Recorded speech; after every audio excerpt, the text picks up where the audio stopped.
የተከበራችሁ ውድ ኢትዮጵያውያን እናንተ ኪሳችሁ እንጂ ልባችሁ ሀብታም ነው።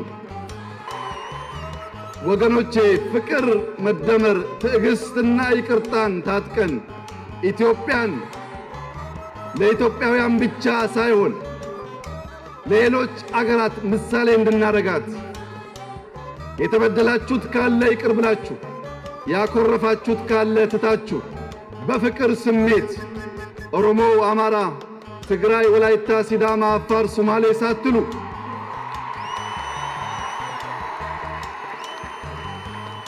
ብትተባበሩ እኛም ባገኘነው ዕድል ከልብ ሳንሰርቅ በታማኝነት ብናገለግላችሁ ኢትዮጵያ ታላቅ የመሆኗ የማይቀየረው ሲዝን አሁን ነው።